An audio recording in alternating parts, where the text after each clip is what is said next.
Saudara-saudari yang terkasih, umat beriman yang dikasihi Tuhan Yesus, kita kembali bermenung pada hari ini 29 Oktober 2024. Dan kalau kita pernah membaca atau mendengar kisah hidup salah satu orang kudus besar dalam gereja Katolik bernama Santa Teresia Kanak-Kanak Yesus atau Santa Teresia Lisieux, kita dapat melihat bahwa Santa Teresia Kanak-Kanak Yesus dalam seluruh hidupnya, baik berada di luar maupun di dalam Klausura Karmel Taberkasut, sebagai seorang rubiah, dia banyak mengalami tantangan, cobaan. Oleh karena dia dianggap tidak layak menjadi seorang suster Karmel karena usianya yang masih sangat muda, tetapi berkat usaha dan kerja kerasnya, pada usia 15 tahun, dia berhasil menjadi anggota Rubiah Karmel Taberkasut di Lisieux, Prancis. Salah satu hal yang pernah dikatakan oleh Santa Teresia Kanak-Kanak Yesus ialah bahwa untuk menjadi besar, kita tidak perlu melakukan hal-hal yang besar dan luar biasa. Tetapi kita hanya melakukan hal-hal yang kecil dan sederhana, namun dengan cinta yang begitu besar. Itulah yang akan membuat kita menjadi besar. Nah, hal ini berangkat dari pengalamannya ketika dia berada di dalam Klausura Karmel, di mana dia ditugaskan pada tempat-tempat yang sederhana. Dia ditugaskan sebagai sakristian, dia ditugaskan sebagai penerima tamu, mencuci kain-kain kotor, membereskan sisa-sisa makanan, mencuci perkakas. Dan itu adalah hal-hal yang dia lakukan. Namun dia lakukan itu dengan tidak menggerutu. Dia menerima tugas-tugas itu dengan sabar.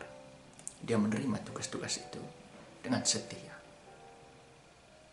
Tetapi dia melakukan semuanya itu. Dan dia melakukan semuanya itu dengan tekun, yang dikatakan sebagai dengan cinta yang besar. Dia melakukannya dengan sungguh-sungguh pekerjaan-pekerjaan itu. Nah, justru dari sanalah dia menjadi salah satu orang kudus besar di zaman modern di dalam gereja Katolik. Nah, pada hari ini Tuhan Yesus dalam pewartanya tentang kerajaan Allah, dia mengumpamakan kerajaan Allah itu sebagai, yang pertama sebagai biji sesawi, dan yang kedua sebagai ragi. Itu hal yang Tuhan Yesus mengangkat, hal-hal yang sangat dekat dengan kehidupan kita. Artinya bahwa semua orang tahu akan kedua hal itu, ragi dan juga biji sesawi. Tetapi yang mau dia katakan bahwa benda-benda sekecil itu, tetapi ketika mereka digunakan dengan baik oleh manusia, mereka akan besar manfaatnya.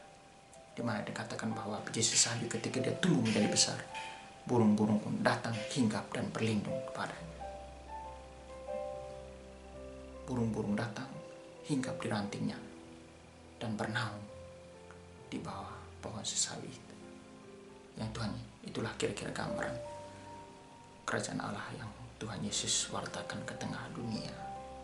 Bahwasanya kita perlu menjumpai hal-hal yang kecil dan sederhana yang seringkali kita anggap itu tidak berguna, menjumpai, mengambil makna dari situ, dan itulah yang akan menjadi kekuatan besar bagi hidup kita.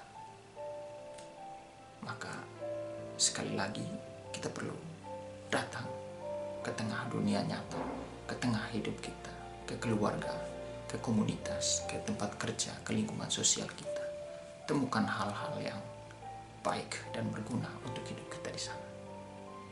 Dan berangkat dari situ, itulah yang akan mengubah hidup kita, yang akan membuat kita menjadi besar, membuat kita menjadi berkembang, membuat kita menjadi seseorang yang peka terhadap keadaan di sekitar kita.